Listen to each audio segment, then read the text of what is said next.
धरती वैस के दोस्तों अस्सलाम वालेकुम। 1891 में मोहल्ला काकड़ा पेशावर में अब्दुल हन्नान खान काकड़ के यहाँ एक फूल नुमा हंसता हुआ बच्चा पैदा हुआ, जिसके चेहरे पर एक उम्मीद फैलाने की अलामत थी। बच्चा बड़ा हुआ, रुत जवानी की बदली, शेर व शायरी का ज़ौक़ भी पैदा हो गया।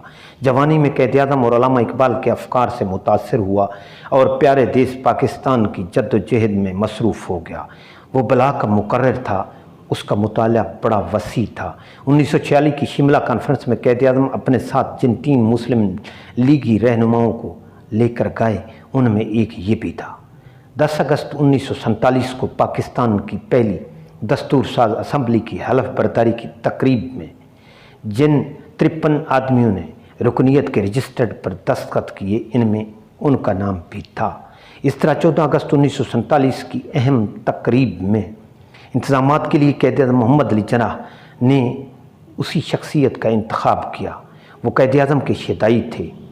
तो इसकी मिसाल शिमला में 1946 की मुनक़िद होने वाली कॉन्फ्रेंस का एक तारीखी वाक़या यूँ है कि वायसराय हिंद लॉर्ड वेवल सदारत कर रहे थे।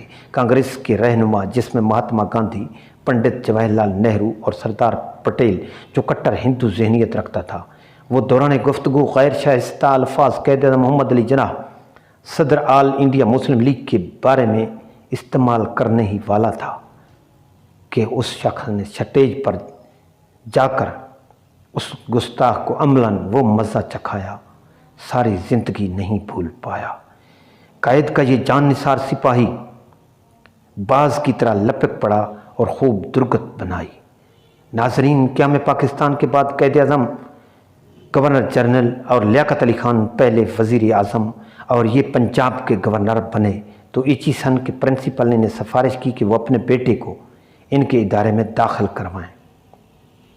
उन्होंने इनकार करते हुए अपने बेटे को एक आम सरकारी स्कूल में दाखिल करवाया। उनका बेटा अपनी साइकिल पर बैठकर पढ़ने जाया करता था। उन्होंने अपने ऊपर मुल्की ख़जाने को हराम समझा। कहा जाता है कि लियाकत अली खान ने जब महसूस किया कि मफाद परस्त तबका उनकी जान का दुश्मन बन चुका है और इक़्तिदार पर कब्ज़ा करना चाहता है, तो उन्होंने फ़ैसला किया था कि लियाकत बाग के जलसे में उस शख्सियत को अपना जान नशीन मुकर्रर कर दूँ ताकि मफाद परस्त तबके का रास्ता रोका जा सके। लेकिन उनका इस ऐलान से पहले ही रास्ते से हटा दिया गया। यूँ पाकिस्तान का इक़्तिदार के भूखों के पास चला गया। अगर ये शख्स वज़ीर आज़म बन जाता तो हमारे मुल्क का आज ये हाल ना होता।